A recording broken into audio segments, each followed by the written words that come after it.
Hey, everybody, welcome back to the podcast. You're listening to the longest running superhero role playing game on Earth. I'm your host, the Game Master. And before we get into today's episode, smash that like button, make sure that you're subscribed, and leave us a comment. That helps us out on our end with the YouTube algorithm, but also we love to hear from you guys. We've got an awesome community here, and it's all thanks to you. So thank you so much for being here. So, having said all of that, let's get into it. The prologue to today's game actually begins on Earth 551-933-215 in the year 1933 on February 15th, when President Franklin Delano Roosevelt is attacked by Giuseppe Zangara. FDR, unfortunately, passes away, and John Nance becomes president on this earth. William Dudley Pelley then forms the Union Party, which endorses Charles Lindbergh to run for president, and Lindy goes on to win in the 1936 election. In 1939, World War II breaks out in Europe.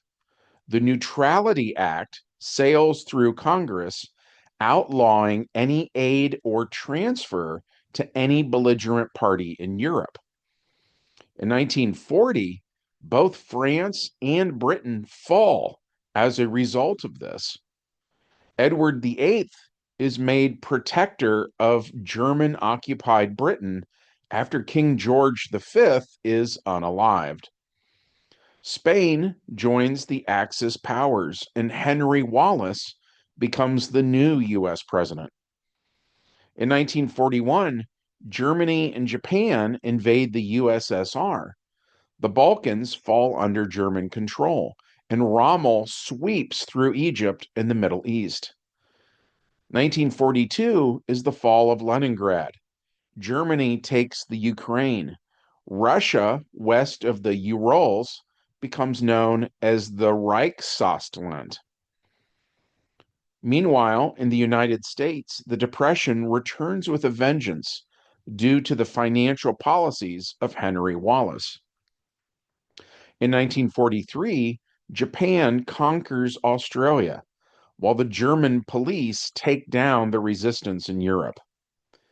In 1944, Rommel is executed for treason. Japan attacks the Philippines and Hawaii. The U.S. Navy is destroyed, and America begins to fall apart. Lindbergh becomes president again, only for him to be unalived. So Vice President Pelley is sworn in. In 1945, Germany takes Canada. President Pelley declares martial law. He suspends the Bill of Rights and mobilizes what he calls the Union Army. Germany develops the V 2 rocket. In 1946, the chaos in the United States ramps up as Canadians flee to the South to avoid German oppression. Japan attacks America's West Coast. In 1947, President Pelley invites Germany to quote unquote restore order in the United States by signing the Berlin Washington Axis. The Wehrmacht occupies Chicago, Boston, and Washington, and there are mass mutinies in the United States military. In 1948, Taft runs against Pelley, while the Wehrmacht and the SS aid the Union Army with quote unquote peacekeeping and order in all major U.S. cities. Central Asia, Siberia, and Canada are pacified. Germany takes India from the Free British garrisons, and Gandhi is unalived. Japan's advanced bioprograms were tested in China, and the results shatter towns and communities. People there became extremely ill. In America, It is an election year, and it's blatant that Pelly cheated. This triggers the Mutiny of 48 when the Union Army fights the U.S. Army. In 1949, more German troops are sent to America to put down the fighting there, and that begins an era of mass deportation. In 1950, Heisenberg invents the atomic bomb. It is used on 4 major U.S. cities, and American resistance shatters. Remnants take to the hills in Tennessee under Patton, or to the Rockies under MacArthur. In 1951, the evil leader of Germany finally dies, and Reinhard Heydrich becomes new leader. Japan completes the conquest of China after plagues sweep Sichuan and Yunnan. By the way, I apologize if I'm butchering pronunciations. I'm doing my best, but I'm kind of mush-mouthed by nature. In 1952, Pelly is elected president for life, and he handpicks who will be in Congress. In 1953, Germany launches its first communications satellite, and construction begins on the Hindenburg rocket base in Douala, Cameroon. In 1954, the purge of the Union Army takes place, and HUAC begins their show trials. In 1955, the Lufthansa begins suborbital commercial flights. In 1958, that mass deportation finally comes to an end and is declared a total success. In 1959, a space station is built and named after the former leader of Germany.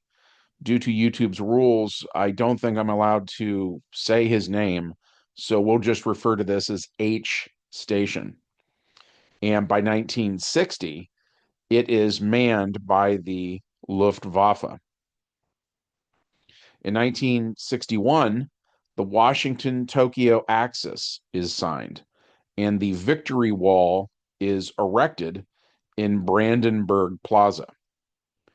In 1963, Colonel Wolf Goring becomes the first man on the moon. Construction begins on the Donner Orbital Space Laser Network. In 1965, President Pelly finally dies of natural causes, and George Lincoln Rockwell is elected president for life. In 1968, Canada is turned over to the United States for administration, except for Vancouver, which is actually under the control of Japan. In 1973, a scientist named Zan Oryu finds the cure for cancer. In 1974, the Condor II expedition lands on Mars. In 1975, Heydrich dies, and the new leader of Germany is Victor Alkschniss, a former SS officer. In 1976, revolts take place across America, known as the Uprising of 76. This rebellion is unfortunately put down at the cost of major American cities.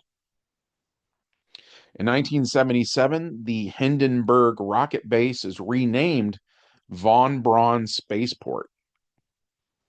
In 1978, Japanese scientists at the Harbin Military Institute developed genetic engineering.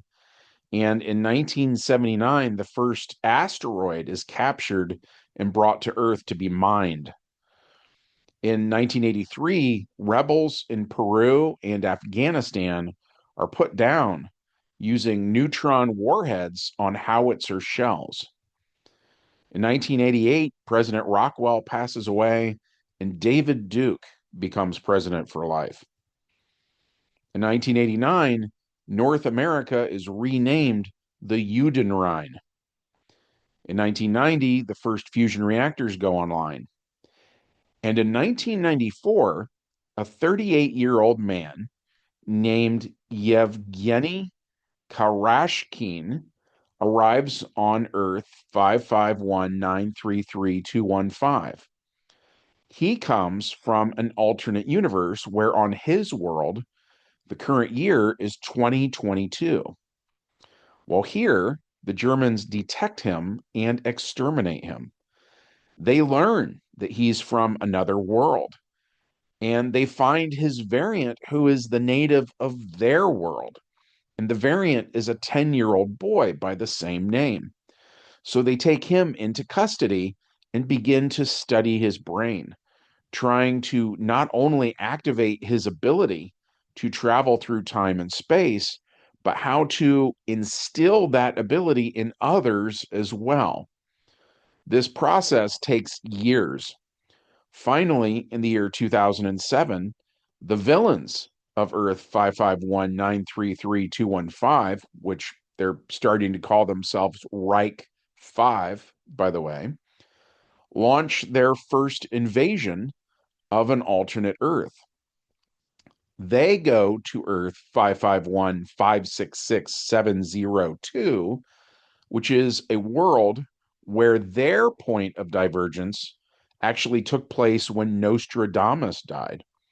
On that Earth, Catherine de' Medici used his life extending elixirs and knowledge of future events to become a powerful immortal who rules a French dominated Earth. That is, until the world hopping Raven division of Reich 5 attacked. On Earth, Nostradamus, magic is extremely commonplace, while on Reich 5, as we kind of outlined, technology is their weapon of choice. As such, the war between these two dimensions causes a severe death toll on each side. So that forces Reich 5 to change their tactics. Rather than a full frontal assault, now they send in spies. These Raven Division agents make small changes to an alternate Earth's timeline, nudging it slowly towards becoming more like Reich 5. And that brings us to the main plot of today's game, which takes place on Earth 550-000-035, where the current year there is 1935. When Arthur shows up on this Earth, he meets with this version of FDR. And FDR calls in a close friend of his named Doc Savage, aka Dr. Clark Savage Jr., a polymath, scientist, explorer, and detective who rights wrongs and punishes evildoers. As it turns out, Reich 5's Raven Division tried to take out this FDR in 1933, just like it happened on their Earth. But Doc Savage saved this version of FDR. And while the heroes on this Earth don't fully understand what's going on in other dimensions, they've seen enough that Arthur's arrival is considered a red flag. So, because of this, Doc calls in a friend of his named Lamont Cranston, who, unbeknownst to the general population, is secretly the vigilante known as the Shadow. Cranston reads Arthur's mind, learns of the Empire and its history, and he's worried that Arthur is here to conquer their Earth. So at first, Cranston and Doc Savage fight Arthur. But when Arthur pulls out Excalibur, Doc recognizes it using his vast archaeology skills.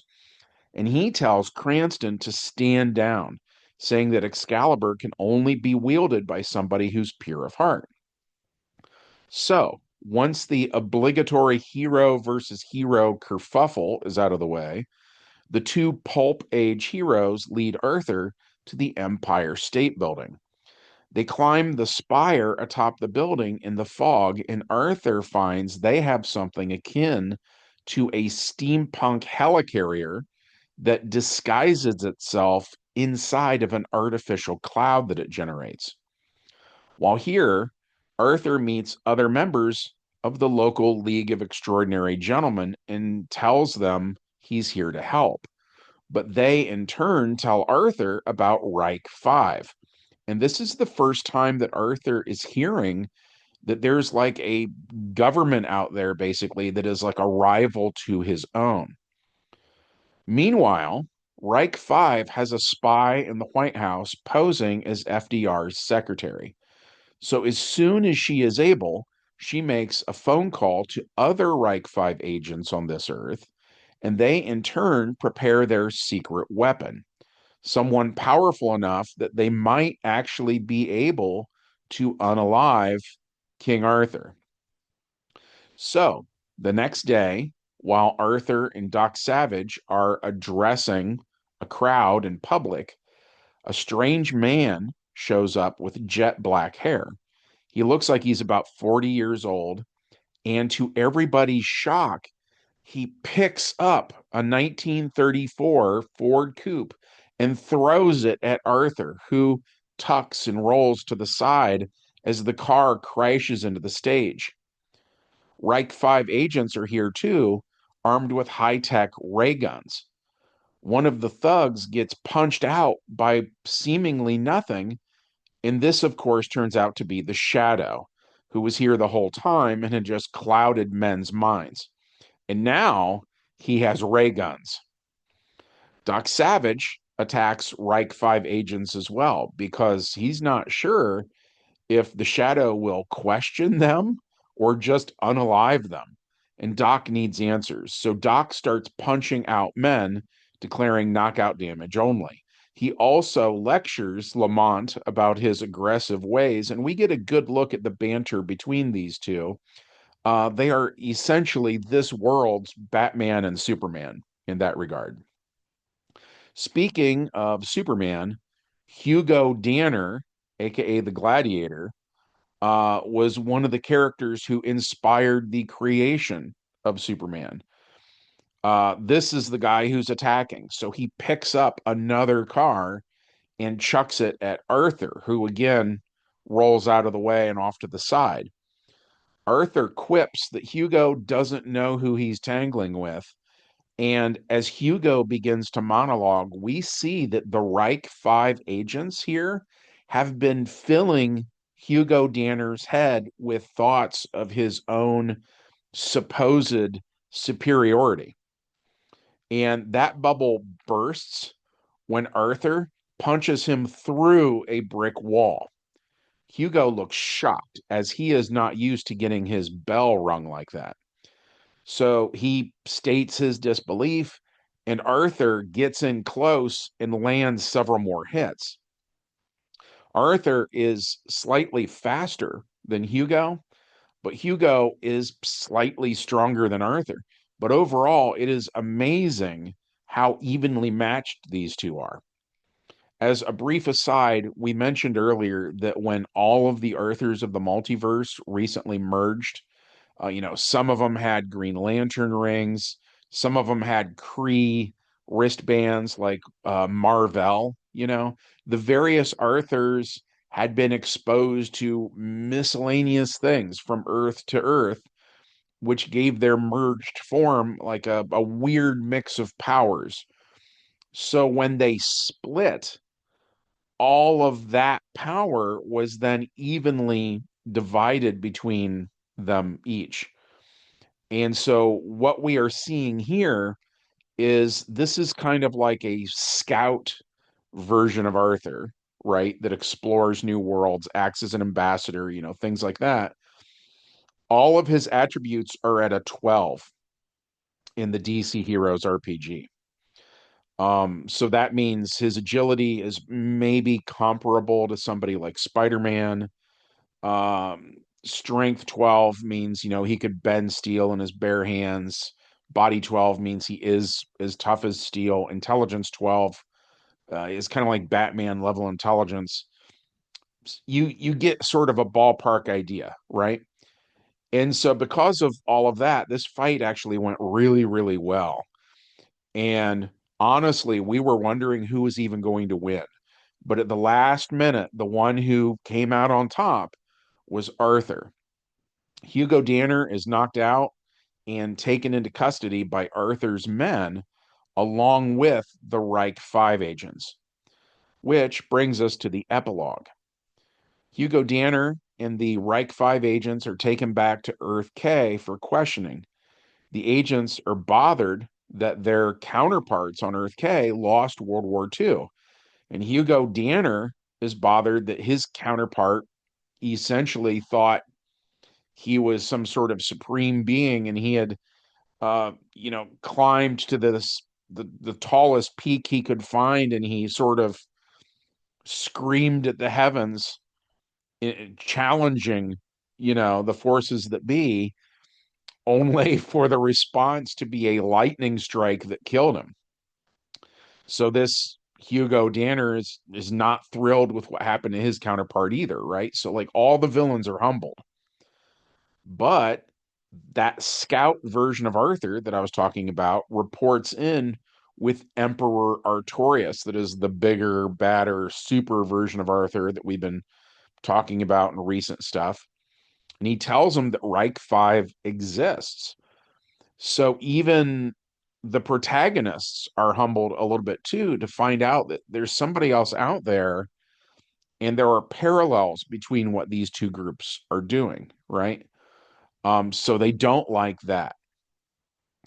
The note that we ended on with this game session is the heroes wondering if they'll be hearing from Reich 5 again. And spoiler, they will, right? But yeah, that was it for this game session. We enjoyed playing it. We hope that you liked hearing about it. Reich 5 and its history, by the way, is something that we took from a third edition GURPS book called Alternate Earths, which was published in the mid 1990s and was written by Kenneth Haidt. He also wrote a fourth edition GURPS book called Infinite Earths, which served as a sort of sequel to his earlier books, letting us know what's been happening on Reich 5 since the 90s. We've ran little bits and pieces of those GURPS books over the years, but this is the first time I can actually remember us messing around with Reich 5 itself.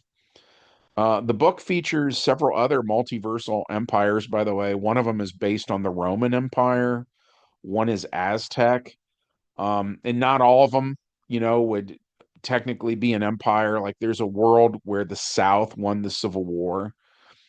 So, depending on how people react to all of this, we might dig deeper into these organizations. So, speaking of which, let us know in the comments section if that would be something that you would like to see. And while you're at it, smash like and make sure you're subscribed. And from everybody here at the longest running superhero role playing game on earth, we hope you have a good one, and we'll see you in the next adventure. Bye.